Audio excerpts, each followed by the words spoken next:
All right, so Yes. I guess we're afternoon. Good afternoon. Welcome to New Venture Basics, given by Sean Ganley from Thompson Hine. I'm going to just give a quick high level of the Evolve Technology Program, which is a part of the Youngstown Business Incubator, and then I'll let Sean take over. My program works with not just Mahoning Valley startups, but we can work with any tech-based or tech-enabled startup as long as you're located in Northeast Ohio. We do not take equity in your company, and we are free of charge. So we do not charge for our services. If you would like to learn more, I'm going to put the website link in the chat along with my email. So feel free to reach out to me at any time.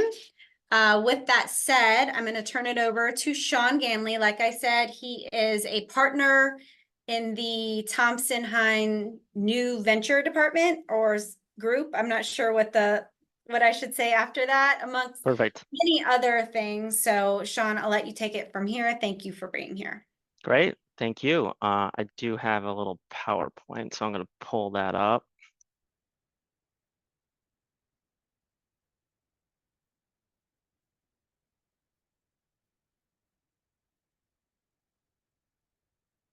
Chandler, is that showing on your end? Perfect. So thank you again, Chandler. Like Chandler said, my name's Sean Ganley. I am a partner in Thompson Hines New Ventures Group. It's basically our startup group. We work with startup companies, startup investors, some VCs, institutional funds, and angel investors, and then some startup adjacent companies like venture debt providers, et cetera. We're mostly, though, on the startup company side. So of our client base would probably be 80% our actual startup companies. Today, I'm going to talk a little bit about venture capital financing rounds, so startup financing rounds. And I think the intro said term sheets, and all of the things I'm going to talk about are basically provisions of certain types of term sheets that you will see in different types of startup financings. So I'm not going to talk exactly about negotiating term sheets, but about the different types of provisions you might see in startup financing term sheets. So generally speaking, there's three different types of startup financing. So three different ways that startups can get financing. There's your traditional equity round, which is a priced round where you're selling stock in your company at a certain valuation, so at a certain purchase price per share. Generally speaking, it's going to be preferred stock in an investor round, although some early rounds you can get away with selling common stock to certain investors, but generally speaking, we're going to be talking about preferred stock. The next type is what we kind of group together as convertible securities. These are things that investors purchase that will later or potentially later convert into stock of the company. And there's two main types we deal with on a day-to-day basis, and those are convertible notes and SAFEs. And we'll get into both of those. And then debt, right? There's kind of your traditional, although a lot of times it's non-traditional, but traditional debt, right? They're not taking an ownership stake in the company. You're getting a loan or a loan facility from a bank or other lender. And I do have an asterisk here. For the purpose of this presentation, I'm assuming we're dealing with only Delaware C Corps. Most, if not all, VC or VC style investors like to invest in Delaware C Corps for a number of reasons. That's probably a different conversation, but because of that baseline here, we're going to assume we're a Delaware C Corp. Won't change kind of the different structures and a lot of the provisions we're talking about. It might tweak them, but just so we're all on the same page talking about Delaware C Corps here. So the first type, and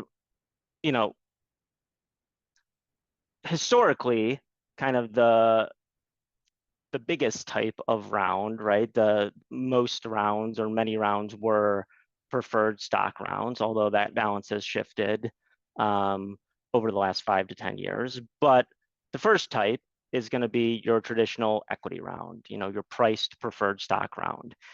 And like I said, you're selling preferred stock in the company at a certain valuation. And besides the obvious, right? An investor gives you money, you give them a certain number of shares of stock. What does that mean? And one of the big negotiation points is going to be what pre-money valuation you're selling that stock at, and how much stock are you selling. And what that basically comes down to is how much of your company are you giving away. So let's say you're the sole founder of a company, you own 100% of the company, and you want to do a priced round. And just for ease of calculation, let's say you've negotiated with your investors a $9 million pre-money valuation of the company, and you're going to sell $1 million worth of stock. So your pre-money is 9, you're selling $1 million. So your post-money is going to be 10, 9 plus 1. And that means your investors are going to be getting 10% of the company, because they're $1 million of the total post money of 10 million is 10%. So in terms of what different provisions are going to be in a term sheet for a preferred stock round, the main one, or one of the main ones, is going to be the pre-money valuation that you negotiate with your investors. A lot of the other terms will depend on kind of what documents you're planning to use for this round. I'm sure a lot of you have heard of kind of the National Venture Capital Association docs. They're kind of a suite of 5 form documents that are geared more towards a typical Series A round as opposed to a seed round, but they can be used in other scenarios like a seed round. Like I said, it's a suite of 5 documents: a purchase agreement, an amended and restated certificate of incorporation, and then 3 stockholder agreements: an investor's rights agreement, a right of first refusal and co-sale agreement, and a voting agreement. So, they're each 20 to 30 pages long. So there's a lot of provisions that are included in there. And that means the term sheet is going to be longer and include a lot of different provisions. And we'll talk about some of those in a minute. Another kind of flavor of preferred round is your SeriesC.com forms, right? Instead of 5 documents, it's 2 documents. Obviously, it's shorter. There's less provisions, so your term sheet's going to be a little shorter. And then, on the other end of the spectrum from the NVCA is just kind of a straight subscription agreement, right? You're selling, stock to an investor who isn't requiring a lot of bells and whistles, and you're just, you're giving me the X dollars and I'm giving you X shares, and kind of that's that. You don't see that a ton, except in kind of very early stage, maybe friends and family round. Typically, you're going to see either the SeriesC.com forms or the NVCA forms. So what are some of the terms that, besides pre-money valuation, are going to be included? Sometimes the investors negotiate a dividend, which can be either cumulative or non-cumulative. Non-cumulative is almost like a fake dividend, but you can kind of consider it as, if the company is going to declare a dividend in any given year, the preferred stock will at least need to receive that before you can give dividends to anybody else.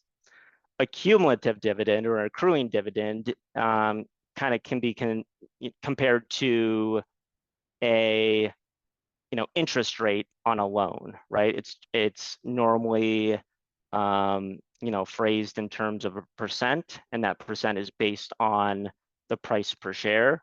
So if you sold preferred stock for $1 a share and the accruing or cumulative dividend is 10%, it means there's an accruing 10-cent dividend each year on each share of stock. So over the life of your ownership of that stock, you continue to accrue a dividend. Again, it's normally only paid in certain situations. Like if the board wants to declare a dividend, they'd have to pay out the preferred stock at least their accrued dividend before paying a dividend to any other, common stockholders or other stockholders.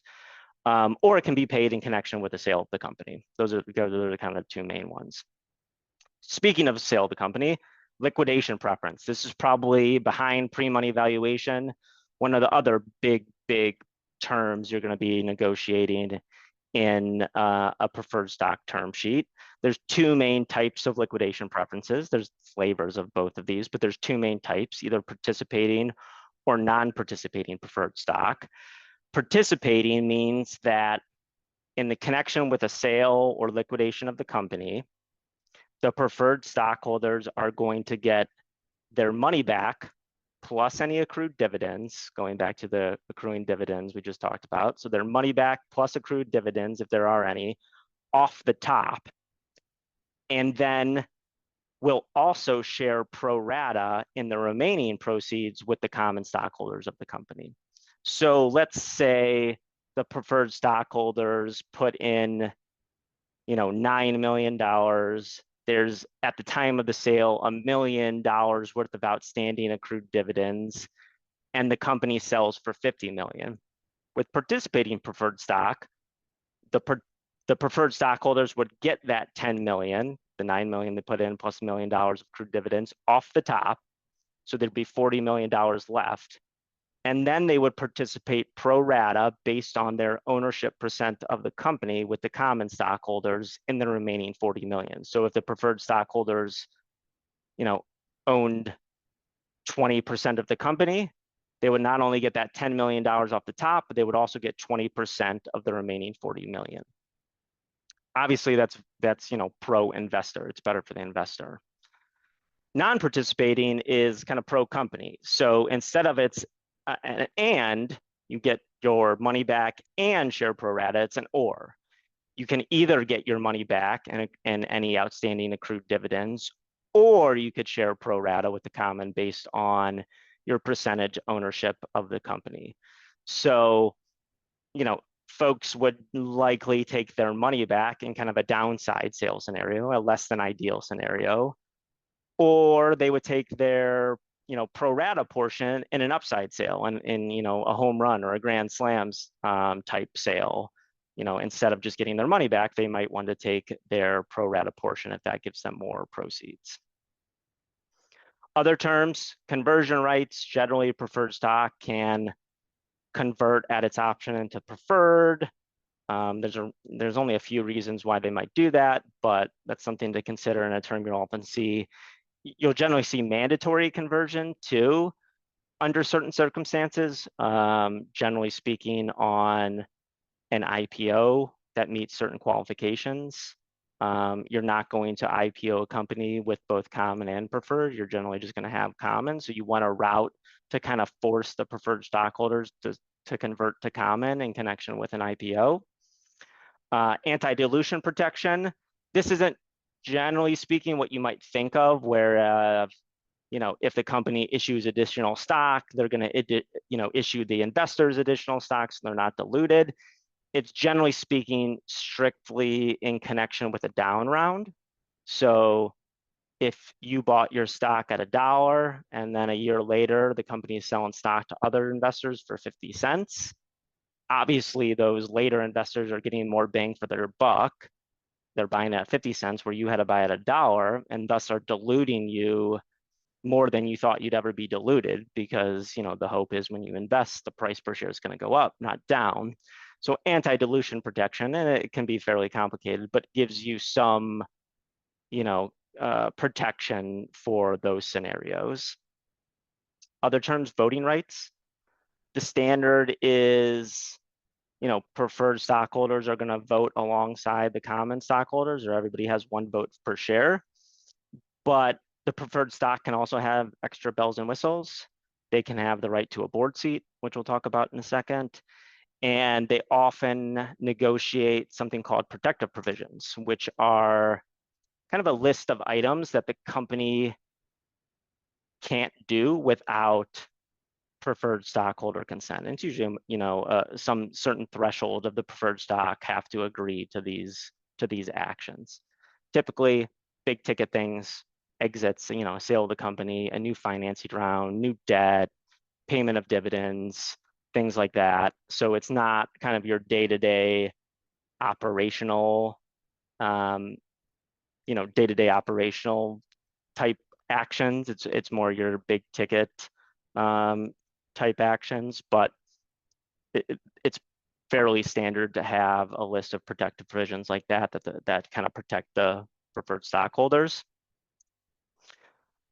Skipping down a few bullets there, board rights. Typically, the preferred stockholders as a group will negotiate the right to appoint one or more board members. Oftentimes it's reserved for kind of the lead investor in the round or certain other investors. So it's, hey, the board's going to be 5 members post-closing, and the preferred stockholders are going to get the right to elect 2 of them. So in addition to the protective provisions, they also have some protection by being appointed to the board and driving decisions that way. Other rights, redemption rights.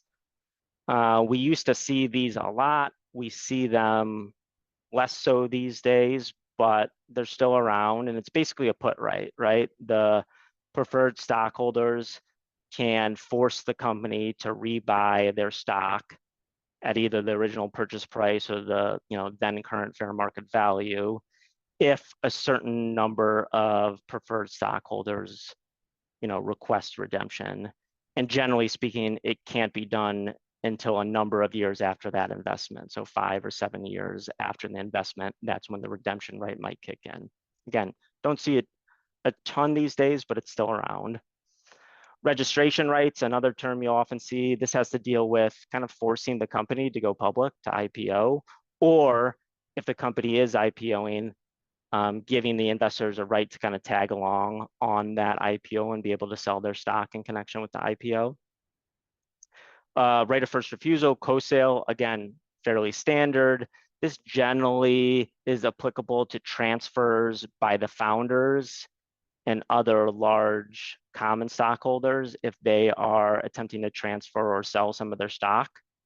So if I'm a founder and I want to sell part of my stock to Joe Smith off the street, I'd have to go through this process. And basically what it entails is first offering it at the same price to the company, then to the investors.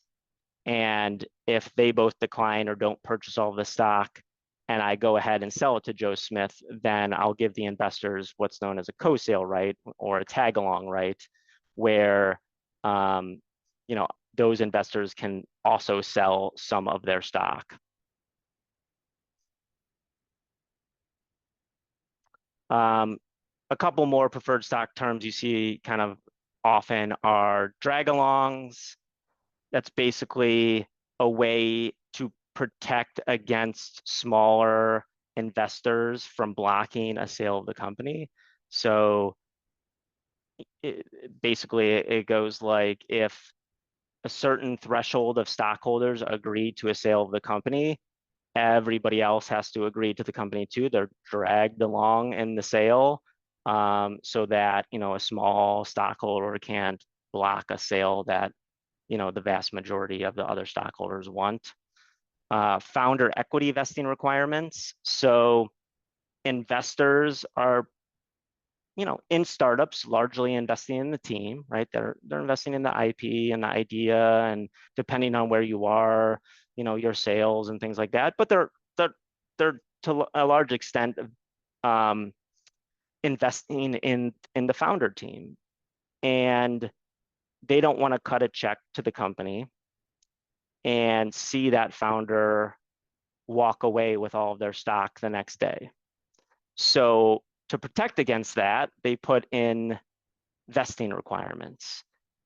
A lot of founders will already have these in place pre-investment, but if they don't, or that vesting period is almost up on their stock, the investors will kind of force them to re-up that. So what it basically says is, okay, founder, you have 50% of the company. We want that 50% to vest over 2 or 3 years so that if you walk away tomorrow, you're not walking away with that 50%. You're walking away with a small fraction of that because you won't be fully vested. So it's protection for the investors against, again, a founder leaving after they've made their investment. Insurance, usually this is for, there's two types we see here. One is directors and officers. So if the investors have a right to appoint someone on the board, they're definitely going to want there to be directors and officers insurance in place. So if anything ever happens, their board members brought into a lawsuit, there'll be insurance to cover that.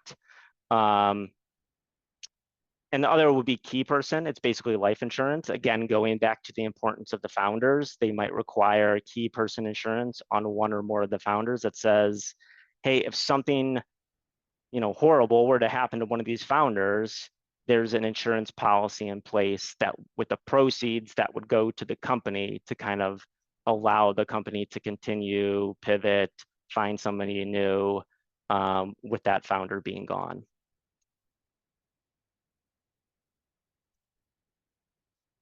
A few more rights, information rights. The investors are going to want access to certain, financial and books and records information in connection with their investments. You often see them negotiate, annual or quarterly or monthly financial statements or an annual budget.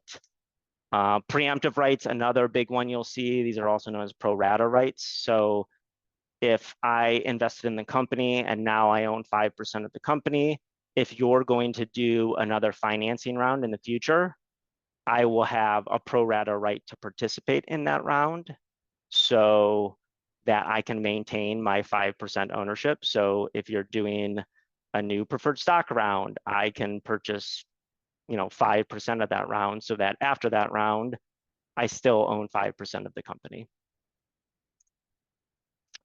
And those are the main terms we see in a preferred stock round. So now I'm going to pivot a little to kind of the second big type, which is the convertible securities. I'm going to grab my phone here. So the first type I'm going to talk about is your convertible note round. So a convertible note is technically debt, although in a little bit of a gray area with the courts.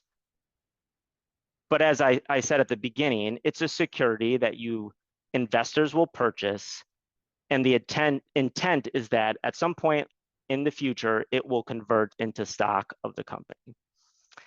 And there's a couple of reasons why you might do a convertible note or a SAFE, which we'll talk about in a minute or two, instead of a priced round. The two kind of main reasons are efficiency, right? Instead of doing a full-blown NBCA round with its suite of 5 documents, 100+ pages, tons of reps and warranties, something that could take a while to negotiate with investors. Convertible notes are often or can be much shorter. So less time negotiation, less documents, less legal work, less explanations with investors. The other main reason is going to be valuation. So as I talked about at the beginning, with a preferred stock round, you need to negotiate a pre-money valuation. That's how you set the purchase price of the shares. That's how you know how much of the company you're selling. But sometimes, either because you're very early stage or you're kind of in flux or the market is changing, maybe it's hard to determine what your current valuation is. Or maybe you think it's one thing, but your investors think it's another, and that gap in between is just too big.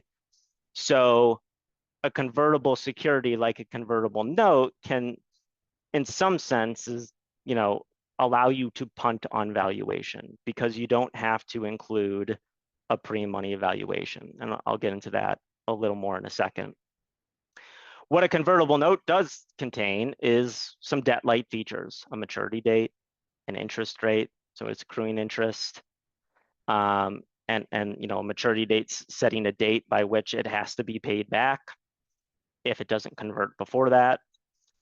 And then, like I said, its intent is to convert at some point in the future. And what are some conversion triggers? Well, one, sometimes instead of getting paid back at maturity, it can convert at some set price that you've negotiated.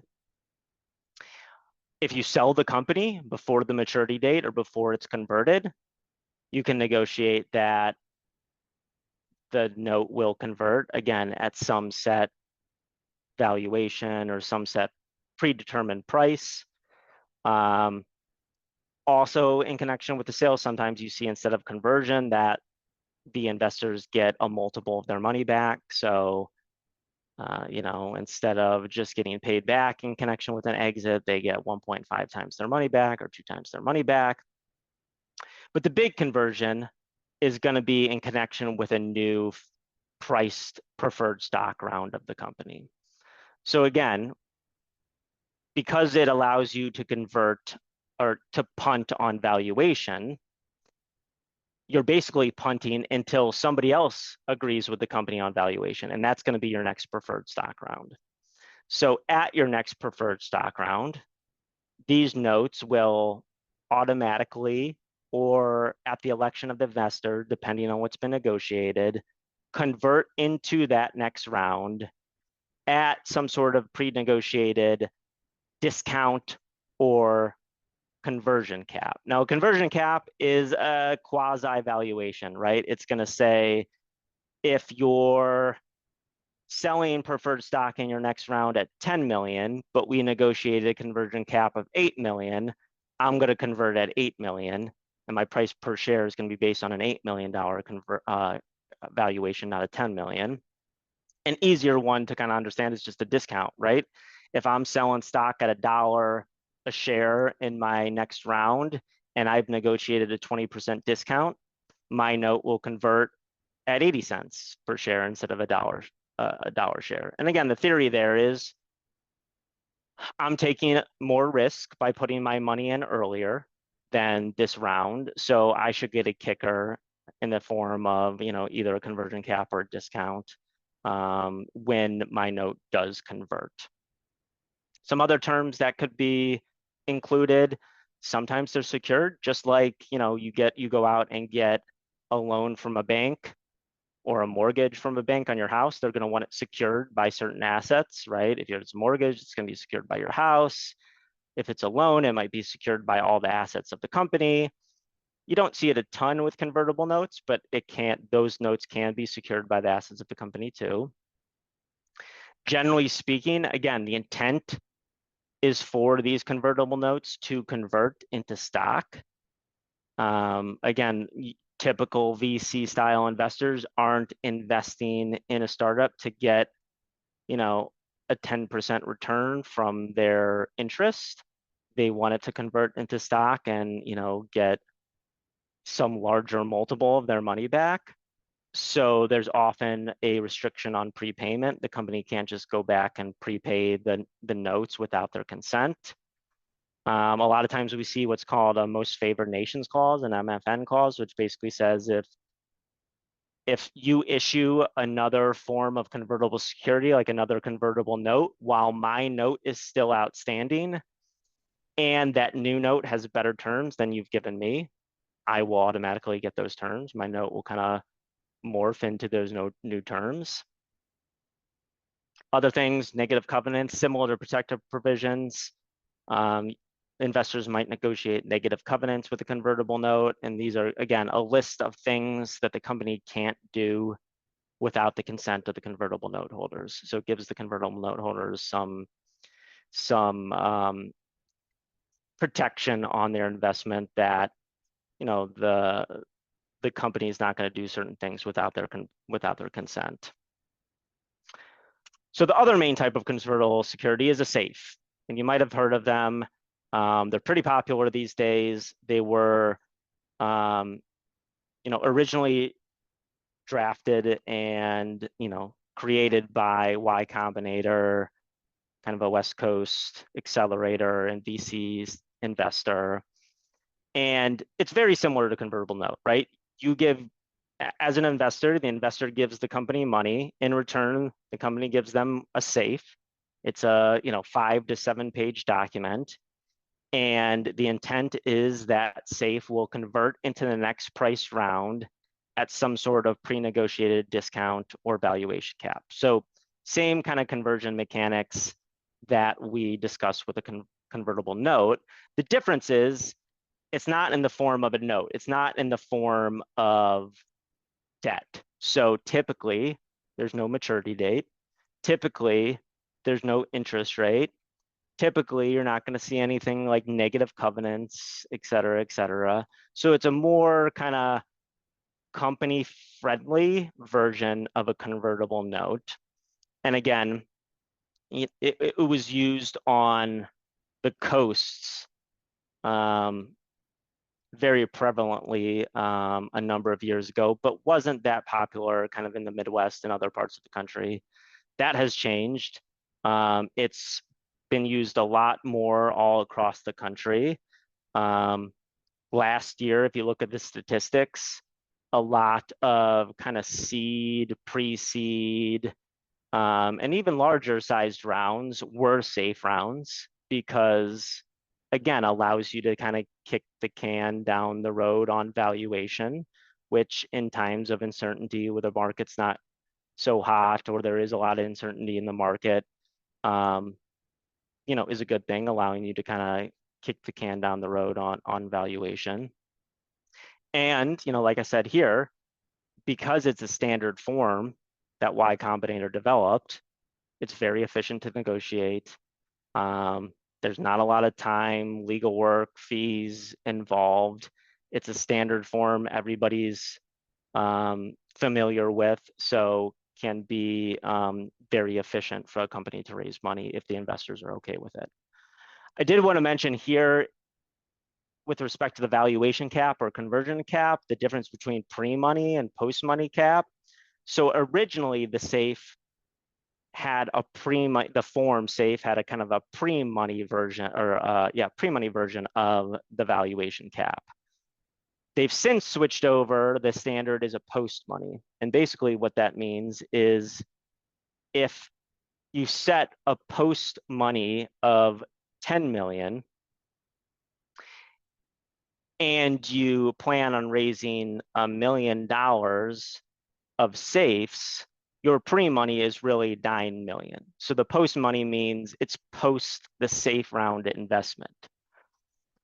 The upside to that is that you can tell, if you sell the amount that you plan to sell, the company and the investors will be able to know the percent of the company they should get when the SAFEs convert. Because again, if they put in $1 million, it's a 9 pre and 10 post, they should get 10% of the company post the conversion of the SAFEs. The downside is if you sell more than you're planning to, or one of the downsides is if you plan on selling more, or if you sell more than you planned on selling, excuse me. So you had a 10 post, you thought you were going to sell $1 million, so that turns into a 9 pre. If you end up selling 2 million, the post doesn't change, the pre change. So now you're really selling at an 8 million pre instead of a 9 million, which you planned on. So it can dilute founders unexpectedly if you sell more than you were planning on selling. Discount, MFN, pro rata rights, all things we've kind of talked about can be included in a SAFE too, but because it is a form, those are built into the form and options for you to consider. So the last kind of main area I wanted to talk about was debt, right? And this is a little different. I would say the main avenues for startups to raise a round or get money in is going to be your traditional preferred stock round or your convertible security, either a convertible note or a SAFE. But startups do have access to traditional debt as well, depending on where they are in their life cycle. So, a startup that just started a month ago probably isn't going to have access to any type of traditional or venture style debt. All lenders are going to have some financial metrics that they're going to require in order to give a loan, whether that's your valuation, your revenue your revenue numbers, your EBITDA. They're going to have what cash you have in the bank. They're going to have some boxes that they require to check before they give you a loan. But as you kind of progress through your life cycle and mature and become bigger and are able to check some of those boxes, then certain kind of traditional and venture debt will become available. The first will be a venture debt, which is like traditional debt, like a loan or a credit facility, but generally speaking with a higher interest rate, right? Because you're still, in the eyes of these lenders, more risky than an established company. So often includes a higher interest rate and what's known as warrant coverage. So basically you're giving them also the ability to purchase, oftentimes for kind of a penny a share, a certain percent of the company. So not only do you have to pay them back with this high amount of interest, they also get a chunk of your company for giving you this loan. So, to my point on this slide, it can be expensive and it does need to be paid back. So you have to, plan for that, right? Unlike, a preferred stock round where there's no payback period. Only on the sale of the company are they going to get their access to any money. With that, it's like a traditional loan. You're going to have to pay it back, whether that's monthly or quarterly or yearly or at some maturity date. You're going to have to plan accordingly. The plus to that is outside of that warrant coverage, which may or may not be negotiated, the debt piece is non-dilutive, right? So you're not giving away large chunks of your company for that debt. Traditional debt, as you progress even further, you'll be able to have access to potentially loans and credit facilities from kind of your traditional banks, right? The name brand banks that you think of that more well-established companies have access to, a certain amount of money over a certain period of time that you will have access to. And a lot of startups that, again, are more mature take advantage of this. I would also say that a lot of startups that raise, let's say, a Series A, oftentimes go after a loan facility directly following that. And for some, that seems a little counterintuitive is, hey, I just raised $5 million. Why the next month do I now need to go out and get debt? And the simple answer to that is that they're getting access to it because after you raise $5 million, obviously that number is made up, but after you've raised a large chunk of money, your balance sheet is in very good shape. You have a lot of cash in the bank. So, lenders are going to be more willing to make those loans to you at that point in time. And it doesn't mean that those companies are instantly drawing down those loans. It's just, hey, let's get this facility in place now while our financials, our balance sheet is looking great. And if we ever need it, we'll have access to it. And then just a few final things that apply to kind of any term sheet, whether it's a preferred stock round, whether it's a convertible security, and even some debt, right? It's how much are you raising, right? We talked about valuation and some other terms, but how much are you raising? Because that's important. That's gonna determine the immediate dilution or eventual dilution that the current stockholders of the company are going to see. Sometimes investors will require a minimum to close. So it's, hey, we've negotiated this round. It has this pre-money evaluation. We're going to raise this amount of money. It has all these extra rights and restrictions that we've negotiated, but I'm not giving you a dime until you have at least X dollars lined up, because if your plan calls you to raise $3 million and I'm going to give you $1 million of that, but you have nobody else lined up, well, what happens if you can't raise that remaining 2? Is my money just going to waste then because your plan required you to get 3 and you only have 1 and you're not going to be able to execute with just that 1? So oftentimes you'll see investors say, yeah, I'm in, I'm going to invest, but before you do that, I need you to line up 2 of that 3 million so that, it's less risky for my investment. And then other closing conditions, right? I mean, any kind of sale type transaction is going to have some closing conditions, whether it's, diligence related. A lot of investors will want to diligence the company from both a business, financial, and legal standpoint, whether it's, hey, these employees don't have the right type of employment agreements in place or don't have IP assignment agreements in place. So we need to see all those in place before we close. There's a variety of different closing conditions you can see in connection with a financing round. And generally speaking, those will all be included in the term sheet that's signed in connection with that round. So that's all I had today. I know I went through a lot of information. But if there's any questions or anything I can answer, either now or kind of after the fact, I'm going to send Chandler these slides too, so she can share them with everybody. But if anyone has any questions now, happy to answer. Yeah, feel free to come off mute, or if you're shy, put your question in the chat. How you doing, Sean? Hello, Chandler. How are you? Hey, Eli, what's up, man? Yeah. Hey, on a safe, if you have a safe, so you use that to bring in investment and or just offer equity before some event or something like that. On the conversion, it can convert in a bunch of different ways, right? Even though it's a standard format, you can convert it. So it doesn't have to be a financial investment. It could be, I don't know if gifted is the right word, but like advisory board. You could still offer a safe to your advisory board, free conversion from LLC to C Corp. Is that fair?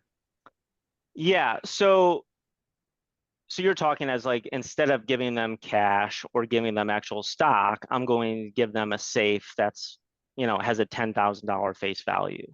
Is that kind of? Yes, and or a percentage, right? So, or just 1% upon conversion.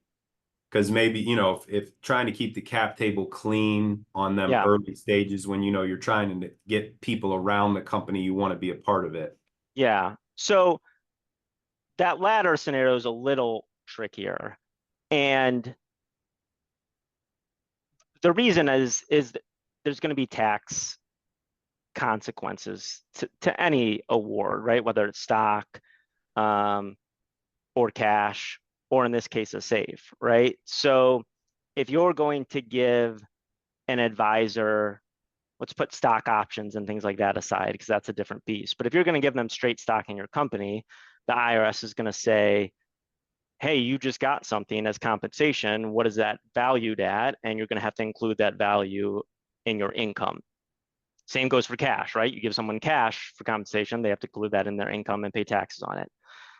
Same goes for a safe, right? If you give someone a safe with a $10,000 face value, the IRS is going to say, okay, you just got something. And look, it says $10,000 on it. So now you have to include that $10,000, in So your income. there's no 83B election. Not So for a safe. You can't do that.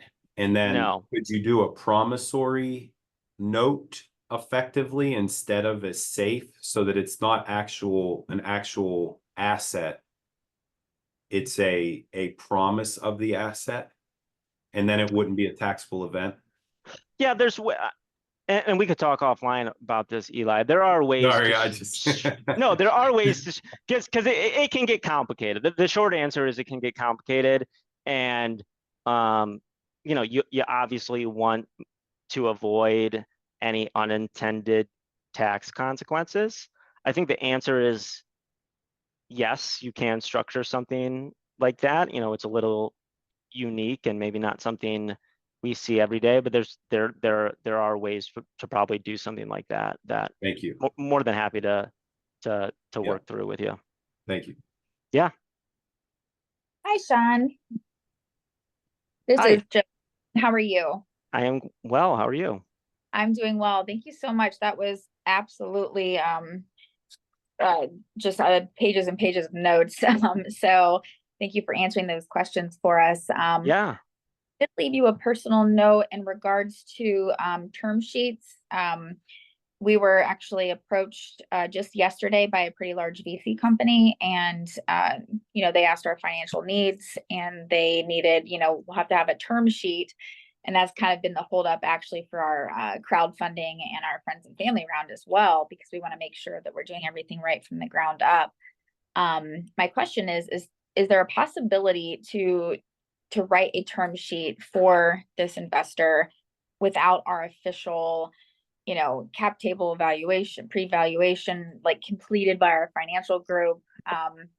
They kind of gave us a 2-day window and said we're ready to distribute funds within 2 weeks.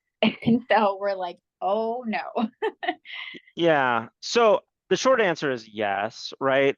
And there's kind of two trains of thoughts. A lot of VCs will present you with a term sheet, right? Like, hey, here are the terms that we're willing to invest on, right? So this is our paper, we're giving to you, let's negotiate it, or you tell us if you're in it or out. The other train of thought is, hey, if they're not going to do that, or we don't have anybody at the table willing to do that, we'll come up with our own term sheet and we'll market it to folks or give it to potential investors like this VC. So absolutely, you could put together a term sheet. With respect to what you need to include in there, again, it depends on if it's stock or SAFE or a convertible note or what have you. But let's say it's stock, you're going to need to include a valuation, right? Because that's going to determine what they're buying, how much they're buying, et Most startups, though, you mentioned financial advisor or valuation firm or something like that. The valuations of startups are a lot of times more art than science, right? There's no like magic formula that you can say, okay, our sales are this, and the interest rates are this, and our projections are this, and that means our valuation equals X million, right? It's more, it can be more of an art and the science than a science. That's why you see a lot of startup valuations that are just round numbers, right? It's 3 million, it's 5 million, it's 10 million. Now, you need to have some backup for that. You can't just go to your investor and say, okay, our valuation is $1 billion, right? I mean, you need to have some backup. We think it's $5 million because of X, Y, Z, but a lot of VCs aren't going to say, okay, now give me your valuation report from your valuation firm that says it's this amount, right? You can get to it in a more Generic less formal way. Yeah. Okay, that's good to know. I just suppose we had to give them our financial need today, so we did, and it is in the millions. And they asked us actually, just going into it before we have our final meeting, is it equity that we're willing to offer or a convertible note? So now that I'm learning about a SAFE, like it seems like that might be a better option. But we just want to make sure we do numbers from the ground up correctly. So is there any steps to take beyond, hopefully getting an attorney on board? And you'll see my notes too. So a SAFE is definitely an efficient way to go. And I would say a SAFE with just the discount is an even more efficient way to go if you can get the investors on board with that. And basically, as I discussed before, it says, hey, you're going to give me your money now. We've negotiated this discount. Maybe it's 15%, maybe it's 20%, maybe it's 10%. But it's an easy way to say, everybody understands that means in your next round, I get, a 10 or 15 or 20% discount, which is, all of those are within market range. If you're going to do something like preferred stock, I think performing the analysis, like I quickly talked about at the very beginning, it's, you know, what's your pre-money valuation? How much are they investing? So what's your post money, and what does that mean they're getting, right? And you want to, you know, you want to be careful about giving away too much, right? If you set your pre-money valuation at something and they're, you know, putting in a certain amount of money, and that means they're getting 75% of the company, I would say you need to, you know, put the brakes on that. If it's going to give them, you know, 10% of the company, you know, that's very company favorable for kind of an early stage startup round. So, you know, might be worth considering. Does that answer your question? Absolutely. Yes. Yes. And then my last question is just, you know, how quickly could we get in, like, and talk to you for a meeting like tonight? So, Yeah. but you for that separately, of course, but we're just like, oh boy, we need somebody ASAP. Yeah, no, happy to, Set up. yeah, sorry, I'm looking at the chat. I mean, Chandler has my email. Happy to set something up. Cool. Thank you Okay. so much. Appreciate Yeah. it. Lynn is a YBI, a new YBI portco. Okay, great. Yeah, happy to discuss. Okay. Awesome. Thank you. Anyone else?